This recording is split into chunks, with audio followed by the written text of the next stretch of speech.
Mas há toda uma polêmica ali entre o Lula, o presidente Lula, e o ex-presidente Fernando Henrique Cardoso sobre os efeitos que o Plano Real teve sobre essa mudança, essa melhora nessa fotografia que ainda é ruim, mas é, digamos assim, menos pior do que já foi. Agora, e o Brasil já cresceu sem reduzir a desigualdade. O governo Lula, olha, dessa vez é diferente, porque há programas de transferência de renda, aumento do salário mínimo. O que mais explica esse movimento e se esse movimento realmente é diferente como o presidente Lula diz que ele é? Eu acho que, na verdade, o fato de a gente ter tido bons governantes no Brasil nos últimos 15 anos. Eu acho que se a redução da pobreza é filha do Lula, o avô dela é o Fernando Henrique.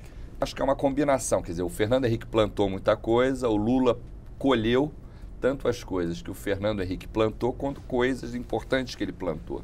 Então, acho que, na verdade, é uma combinação de ambos. Eu acho que é. Agora, o Lula é um sujeito que, assim, muito pragmático, fez coisas muito interessantes, como o Fernando Henrique fez também. E eu acho que ele tem um caráter especial, o Lula, como o Mandela foi para a África do Sul, porque ele encarna, eu acho que isso... Aspecto simbólico ali. Aspecto simbólico. Se a gente fala, eu sou da Fundação Getúlio Vargas, se Getúlio era o pai dos pobres, Lula é a nova classe média. Ele representa essa possibilidade de ascensão, de autoestima.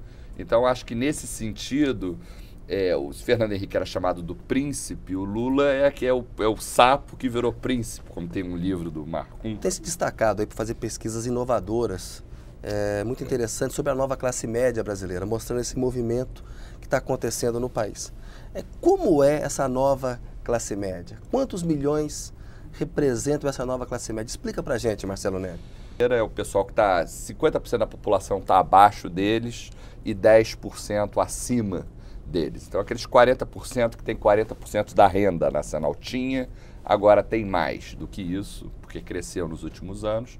E então esse movimento, esse grupo que vem crescendo, ele já representa metade da população brasileira, então é importante, em ano eleitoral, poderia a classe C decidir sozinho uma eleição só claro. Que ela não é homogênea, se fosse.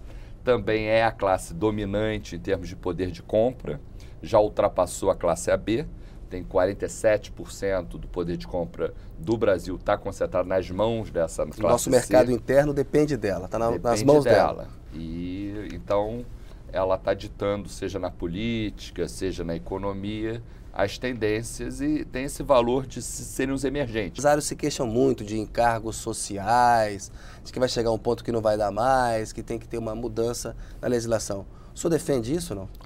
Eu acho que os empresários têm uma certa razão, porque a legislação trabalhista, ela penaliza o trabalho, então, ou seja, penaliza o trabalhador e o empresário na contratação. A nossa legislação trabalhista é antiga, data da época de Getúlio, inspirada no Mussolini, no Código de Lavoro do Mussolini, é antiquadra.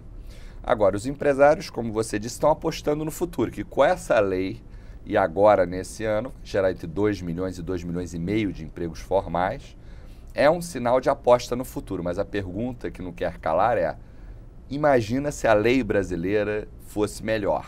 Você geraria muito mais emprego, só que é difícil você discutir essas coisas, não é porque você está gerando 2 milhões. Infelizmente, nosso tempo está acabando, a gente tem aqui uma sessão pinga-fogo. Eu pergunto, você responde aí sucintamente 2, 3 palavrinhas. Getúlio Vargas.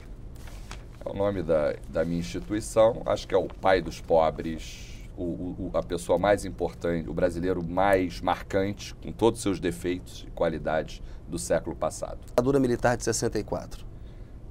Milagre econômico e concentração de renda. Eu acho que o Brasil indiscutivelmente mudou para melhor em termos econômicos durante a ditadura, mas se tornou um país onde as pessoas não puderam aproveitar, seja economicamente, seja na sua vida. Não valeu a pena, né? Preço muito alto, né? Não valeu, até porque depois, quando abriu a economia, o regime, você parou de crescer. Fernando Henrique Cardoso. Eu acho um excelente sociólogo, um grande presidente. Eu acho que os livros de história vão fazer jus a ele. Lula.